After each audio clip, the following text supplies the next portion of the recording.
Hi, my name is Kayla Wacaster, and this is my AP Biology project for animal variation. What we're looking at right now is called a phylogenetic tree, and what a phylogenetic tree shows is it shows the genetic relationships between different organisms in different phylums, and it shows common ancestors, starting with just animals. Now, whenever you come to a break in the phylogenetic tree, you come across a question, and the answer to that question determines whether you go left or right, which branch you go off into. First, let's start out by looking at what makes an animal an animal. All animals have to have 4 characteristics. They all are heterotrophic, which means they cannot make their own food. They have to hunt for it or eat it. They cannot make their own food through photosynthesis like plants can. They are all eukaryotic, which means that all of their cells have organelles and things of that nature that prokaryotic cells do not have. They do not have cell walls, and they are multicellular, which means they have more than just one cell making up their body.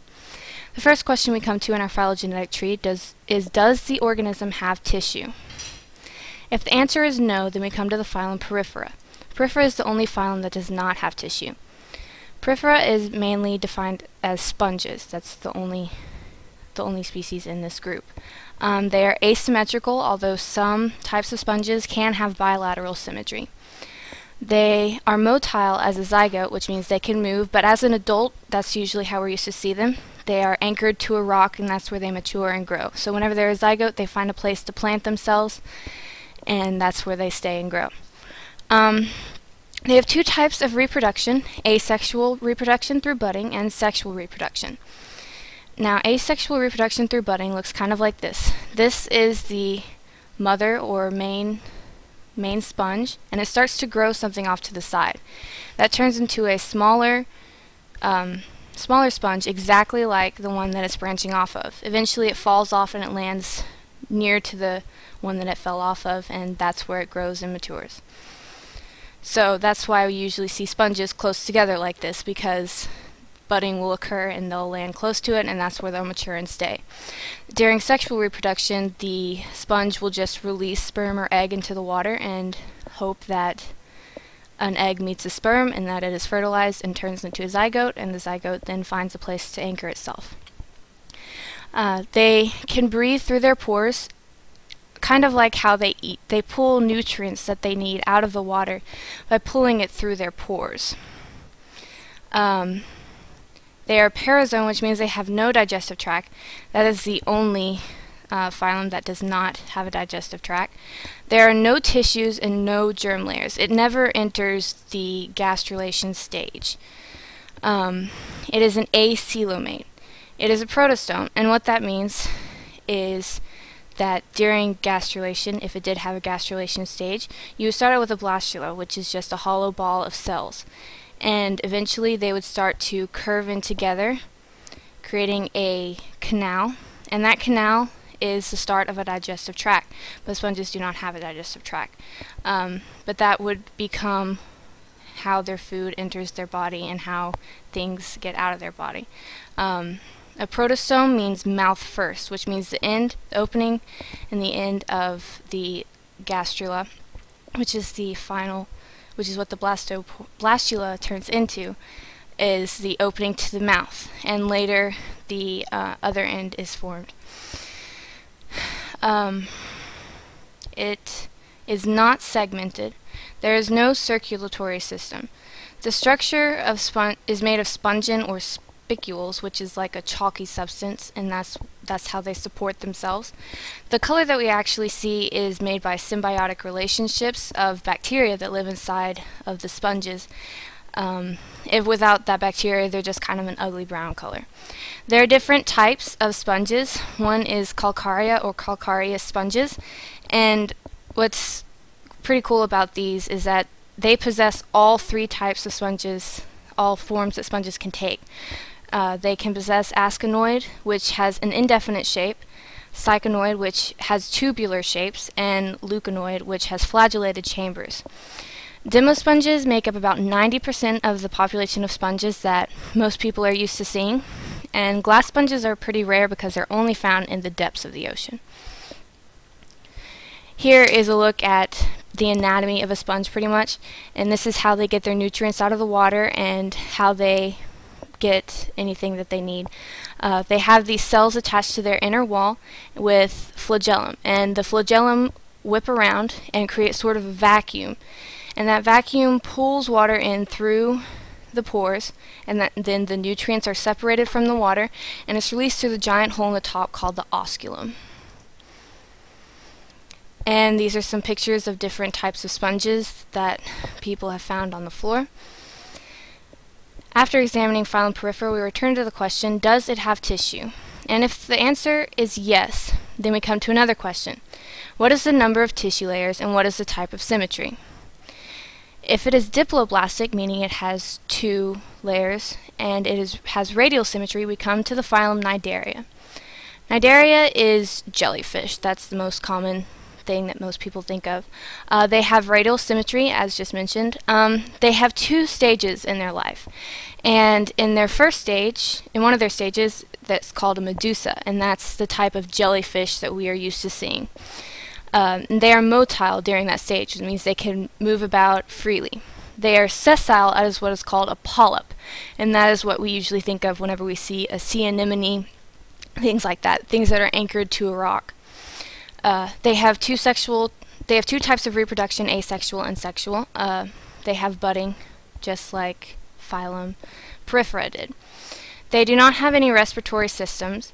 They use nematodes, which is like stinging cells on their tentacles, and if you've ever encountered a jellyfish, then you know what those are. They use this to paralyze small organisms such as fish, things that they can pull into their cavity and digest it as food. They are eumetazoan, which means they have some sort of digestive tract. They are diploblastic. They possess the endoderm and the ectoderm, but not the mesoderm. They're acoelomate, so they do not have a body cavity, but they do have what is called a gastrovascular cavity. Gastro means stomach, and vascular means like transporting nutrients through the body. So what happens is they pull a fish or something into their main gastrovascular cavity, and there it pulls out the nutrients from the food that it needs, and little vessels will send it to the parts surrounding the gastrovascular cavity. It never really goes to the tentacles because they don't need the nutrients down there. It is a protostome, which, as explained earlier, is whenever the mouth is formed first during the gastrulation stage. There is no segmentation, and they use diffusion as the form of circulation, which is what happens in the gastrovascular cavity. They have an incomplete digestive system, and what that means is that there's only one opening. So they pull food in through one, and then they push their waste out the same opening. They have nematocytes, which is the little stinging cells on the ends of their tentacles. They have 2 body layers, which is the epidermis and the gastrodermis. The gastrodermis lines the stomach, and the epidermis is like the skin. They have a what is called a nerve net, and what that allows it to do is, if something happens on one side of the jellyfish, like if something touches it, if they feel some kind of food on one side, it allows them to send a signal to the other side of their body through synapse, and it allows the tentacles to swing around and sting the fish or anything that's touching it, and it'll paralyze it or damage it in some way. Different types in Phylum Porifera, in Phylum Cnidaria, is jellyfish, sea anemones, coral, and hydra. We return to the question, what is the number of tissue layers and what is the type of symmetry? If the answer is triploblastic and it has a different type of symmetry than radial, we come to the question, does it have a body cavity? If the answer is no, making it an acoelomate, then we come to the phylum Platyhelminthes. Platyhelminthes is classified as flatworms. They are bilateral, and they are dorsoventrally flat, which means they are flat from their back to their stomach. They are free-living and parasitical, which means they can move on their own, or they attach themselves to a parasite, to a host, and then that's where they live and grow and they can move. They have sexual reproduction. They breathe through their skin. They are carnivorous animals, And they are eumetazoan, which means they have a digestive tract. They are triploblastic, so they possess all 3 germ layers formed in the gastrulation stage. They are acoelomate, but they do have the gastrovascular cavity like phylum Cnidaria had. They are protostome, which means the mouth is formed first. They are unsegmented. They have diffusion as their type of circulation. Again, that comes from the gastrovascular cavity. They have incomplete digestion system, and their opening is called a pharyngeal. A pharyngeal is on the underside of their stomach, and they pull in things through that hole, and then they also release them through that hole. They have 2 long nerve cords running down their body, and they branch off into smaller nerve cords, and that gives them a type of nervous system. They have cephalization. They have what is called ganglia, which is pretty much just large groups of nerves in the head. It's kind of like a brain, but it's not well developed enough to be called a brain. Different types of flatworms are Trematoda, which lives in ponds and can infect humans and a certain type of snails. So any time that they want to get rid of this disease in ponds, they just kill all the snails. Cestoda, which is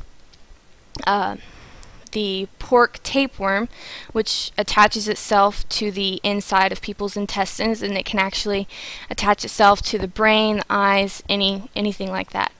And then another type is Turbellaria. This is a picture of the anatomy of a flatworm, and as you can see here, there's the gastrovascular cavity, and there's the pharynx where it pulls in its food and also disposes of its waste. The 2 yellow lines running down the side are the ventral nerve cords, and as you can see, it branches off into the body. They have what are called eye spots. They're not really fully developed eyes, but it helps them to see. And then the ganglia is labeled right there. And that is a picture of a tapeworm. As you can see, they get extremely long, and they can grow inside someone's body.